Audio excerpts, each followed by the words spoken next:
आज की मूवी में हमें दिखाया गया है कि दो भाई मिलकर कुछ परिवारों के साथ गलत काम करते हैं और फिर उन्हें मार देते हैं। तो दोस्तों, कहानी की शुरुआत में हमें एक कपल दिखाया जाता है। लड़के का नाम इयान है और उसकी गर्लफ्रेंड का नाम सैम है। वे दोनों न्यू ईयर की पार्टी को रोमांटिक तरीके से सेलिब्रेट करने जा रहे हैं। रास्ते में वे एक होटल पर बियर की बोतलें खरीदने के लिए अपनी कार रोकते हैं। जब सैम कार से उतरती है तो पास में खड़े एक ट्रक से एक कुत्ता जोर जोर से भौंकने लगता है, जिससे सैम डर जाती है। वहीं इयान को मैप में रास्ता समझ नहीं आ रहा होता है। तभी वह ट्रक के मालिक जर्मन को बाहर आते देखता है और उससे वाटरफॉल का रास्ता पूछता है जहाँ वे कैंपिंग कर सके। जर्मन उन्हें वाटरफॉल के बजाय स्टोन क्रीक नाम की एक जगह का रास्ता बताता है जो उसके अनुसार कैंपिंग के लिए बेहतर है। इयान और सैम वहाँ से निकल जाते हैं। रास्ते में इयान नोटिस करता है कि जर्मन उनका ट्रक से पीछा कर रहा है। उससे उसका ध्यान भटक जाता है, लेकिन वह अपनी कार को एक्सीडेंट होने से बचा लेता है। कुछ देर बाद इयान देखता है कि जर्मन उनकी कार से आगे निकल चुका है। उसे लगता है कि वह बेवजह चिंता कर रहा था। थोड़ी देर बाद वह दोनों कैंपिंग साइट पर पहुंचते हैं। वहां उन्हें एक लावारिस कार खड़ी मिलती है। वह इसे नजरअंदाज कर थोड़ा आगे जाकर अपना कैंप लगा लेते हैं। साथ ही वह यह भी देखते हैं कि थोड़ी दूर पर एक और कैंप लगा हुआ है। उन्हें लगता है कि वहां के लोग आसपास कहीं घूमने गए होंगे और जल्दी लौट आएंगे। टेंट लगने के बाद इयान बोन फायर के लिए लकड़ियां इकट्ठा करने निकलता है। इसी दौरान उसे 2-3 साल के बच्चे की टोपी मिलती है, लेकिन उसे समझ नहीं आता, इसलिए वह इसे नजरअंदाज कर अपने टेंट पर लौट आता है। दूसरी तरफ जर्मन और उसका भाई चूक एक लड़की को गलत नजरों से घूर रहे होते हैं। दोनों बार में जाकर कुछ लड़कियों के साथ अपनी रात बिताने का प्लान बना रहे होते हैं। जर्मन जब एक लड़की से बात कर रहा होता है तभी चूक चुपके से उसका फोटो खींच लेता है। जर्मन यह देख लेता है और उसे यह सब बिल्कुल पसंद नहीं आता। बाद में जब वह वॉशरूम जाते हैं तो जर्मन चूक से उसका फोन छीन लेता है जिसमें वह फोटो होती है। वह गुस्से से फोन को जमीन पर पटक कर तोड़ देता है और चूक को चेतावनी देता है कि अगली बार ऐसा मत करना। वह बताता है कि पिछली बार इसी हरकत के कारण उसे सालों तक जेल में रहना पड़ा था। जैसे ही न्यू ईयर का काउंटडाउन खत्म होता है और नया साल शुरू होता है, चूक एक लड़की को जबरदस्ती किस करने की कोशिश करता है। लड़की गुस्से में उसे गाली देकर वहाँ से चली जाती है। उधर जंगल में रात को जब इयान टॉयलेट के लिए अपने टेंट से बाहर निकलता है तो उसे पास के टेंट से कुछ आवाजें सुनाई देती हैं। वह जब वहाँ जाकर देखता है तो पता चलता है कि सुअर टेंट में रखा खाना खा रहे हैं। अपनी कार चेक करने पर उसे पता चलता है कि उसकी कार का एक टायर पंचर हो चुका है। अगली सुबह इयान टायर बदलने लगता है। सैम अपना सामान समेटकर कार की तरफ जा रही होती है। तभी एक अनजान छोटी बच्ची दौड़ते हुए सैम का पीछा करती है, लेकिन सैम उसे नहीं देख पाती। थोड़ी देर बाद वह बच्ची गिर जाती है। जब सैम फिर से टेंट की तरफ सामान लेने जाती है तो वह देखती है कि बच्ची बेहोश पड़ी है। ऐसा लगता है कि उसने कई दिनों से कुछ खाया नहीं है। सैम इयान को बुलाती है। इयान सैम को मेडिकल किट लाने के लिए भेजता है। वह दोनों बच्ची का इलाज करते हैं और उसे लेकर अपनी कार की तरफ आते हैं, लेकिन उनकी कार पहले से ही खराब हो चुकी थी। इयान सोचता है कि वह पास में खड़ी कार से निकल जाए। तभी वहाँ एक कार आती है जिसमें चूक होता है। चूक ने जर्मन को गॉन हंटिंग का लेटर लिखकर घर छोड़ा था। जब जर्मन को चूक का लेटर मिलता है तो वह भी वहाँ से निकल जाता है, क्योंकि उसे पता था कि चूक कुछ न कुछ गड़बड़ करके उसे फंसा सकता है। उधर चूक को देखकर इयान और सैम उससे मदद मांगते हैं। वे बताते हैं कि उन्हें यहाँ एक बच्ची मिली है। उस बच्ची को देखकर चूक थोड़ा घबरा जाता है और कहता है कि उससे इस बच्ची के परिवार वालों को स्टोन क्रीक की तरफ जाते हुए देखा था। चूक कहता है कि वह उनके साथ मिलकर बच्ची के परिवार वालों को ढूंढने जाएगा। इयान सैम और बच्ची को चूक की कार में छोड़ देता है और चूक के साथ स्टोन क्रीक की तरफ निकल जाता है। रास्ते में चूक अपनी कार से गन निकालता है और बताता है कि वह असल में एक पिग हंटर है। स्टोन क्रीक पहुंचते ही दोनों को वहां कुछ लाशें पड़ी मिलती हैं। यह देखकर इयान का दिल दहल जाता है। फिर फिल्म में 3 दिन पहले का सीन दिखाया जाता है। 3 दिन पहले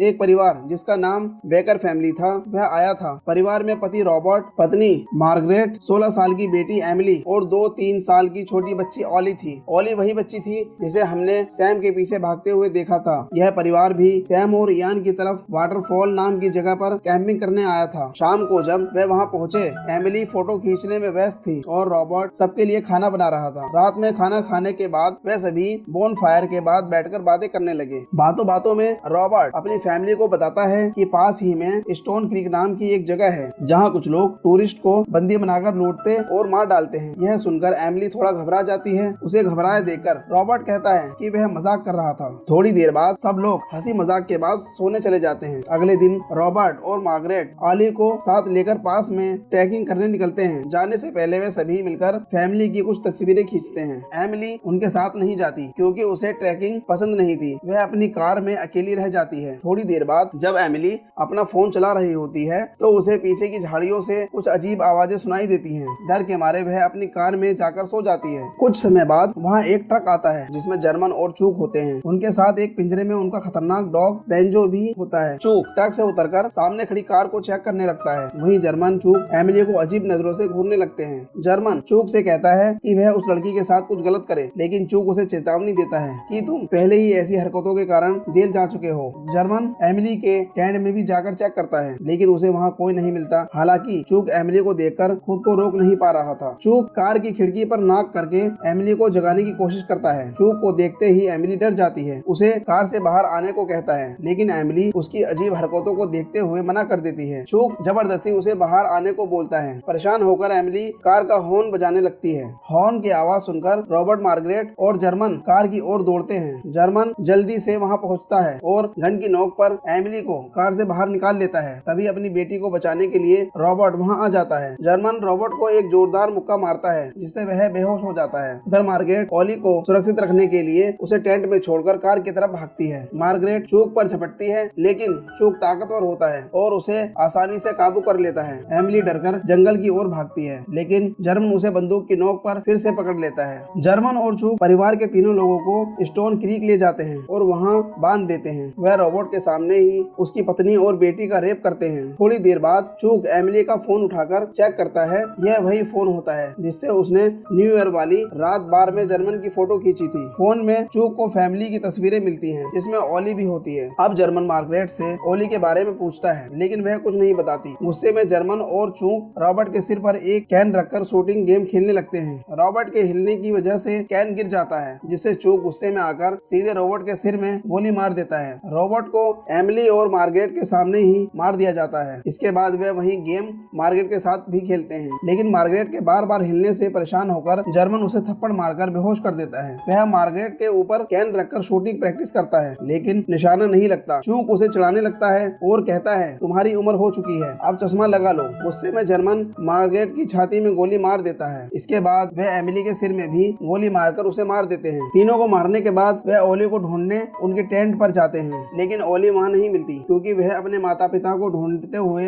जंगल में चली गई थी। ओली को ना पाकर दोनों अपने घर लौट जाते हैं। फिर कहानी वर्तमान में आती है, जहाँ चूक इयान के साथ बात करते हुए उसे स्टोन क्रीक ले जाता है। यह वही जगह थी जहाँ उसने और जर्मन ने ओली की फैमिली को मारा था। स्टोन क्रीक पहुँचने पर चूक देखता है कि मार्गरेट की बॉडी वहाँ नहीं है। यह देखकर वह डर जाता है, क्योंकि मार्गरेट जिंदा है और उसे पकड़वा सकती है। थोड़ी देर बाद वह घायल मार्गरेट को ढूंढ लेता है। इयान मार्गरेट की मदद करने की कोशिश करता है, लेकिन चूक फिर से उसे गोली मारकर मार देता है। यह देखकर इयान डर जाता है और कहता है, मतलब तुमने ही इन सबको मारा है, अब तुम मुझे भी मारोगे। चूक जवाब देता है, हाँ, मैंने और मेरे भाई ने इन्हें मारा और अब हम तुम्हें भी मारेंगे, लेकिन इतनी आसानी से नहीं। पहले तुम्हें तड़पाएंगे, तुम्हारी गर्लफ्रेंड का रेप करेंगे, फिर उसे मारेंगे और बाद में तुम्हें खत्म कर देंगे। इतना कहने के बाद चूक गन पॉइंट पर इयान को अपने साथ चलने को कहता है, लेकिन अपनी और सैम की जान बचाने के लिए इयान चूक को धक्का देकर वहाँ से भाग जाता है। उधर सैम ओली के साथ सुरक्षित है। तभी गुस्से में जर्मन वहाँ आ जाता है और उसे देखकर सैम ओली को लेकर कार में बैठ जाती है, लेकिन जर्मन कार का कांच तोड़कर उसे बाहर निकालने की कोशिश करता है। पिछली रात इयान ने सैम को एक चाकू दिया था, जिसकी मदद से सैम जर्मन को घायल कर देती है। सैम ओली को लेकर स्टोन क्रीक की ओर भागने लगती है। जर्मन सैम को पकड़ने के लिए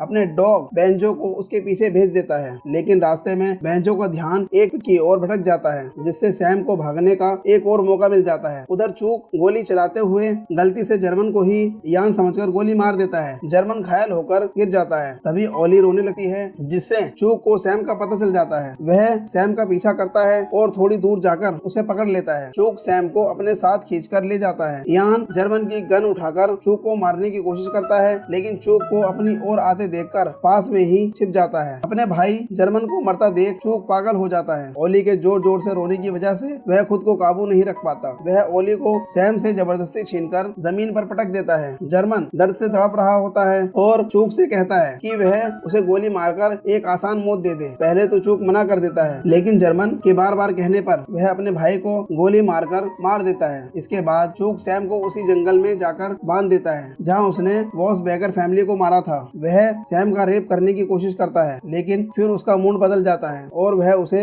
अपने साथ एक गाड़ी में ले जाता है। उधर इयान जर्मन की जेब से चाबी लेकर ओली को वहीं छोड़कर पुलिस के पास चला जाता है। वह पुलिस को अपनी पूरी कहानी सुनाता है। इसके बाद पुलिस और यान चूक और सैम को ढूंढने निकल पड़ते हैं। सैम चूक का ध्यान भटकाने की कोशिश करती है। इसी दौरान गाड़ी का एक पेड़ से टकराकर एक्सीडेंट हो जाता है। थोड़ी देर बाद सैम को होश आता है और वह देखती है कि उसके हाथ स्टीयरिंग व्हील से बंधे हुए हैं, लेकिन चूक वहाँ नहीं है। दूर से पुलिस को आता देख सैम गाड़ी की हेडलाइट चालू कर देती है, जिससे पुलिस उसकी गाड़ी तक पहुँच जाती है। यान गाड़ी से बाहर निकलने की कोशिश करता है, लेकिन पुलिस वाला उसे रोक लेता है। पुलिस के बाकी लोग आगे बढ़ते हैं, तभी चूक अचानक सभी पुलिस वालों पर हमला कर देता है। चूक जोरदार फायरिंग करता है, जिससे एक गोली यान के कंधे पर लग जाती है और बाकी पुलिस वाले भी मारे जाते हैं। चूक यान और सैम को गन पॉइंट पर लेकर कार में बैठा देता है और सैम को गाड़ी चलाने को कहता है। गाड़ी चलाते हुए सैम यान से ओली के बारे में पूछती है। यान बताता है कि जल्दबाजी में वह ओली को नहीं ला सका। दूसरी ओर हम देखते हैं कि जर्मन का कुत्ता बेंजो ओली के पास पहुंच जाता है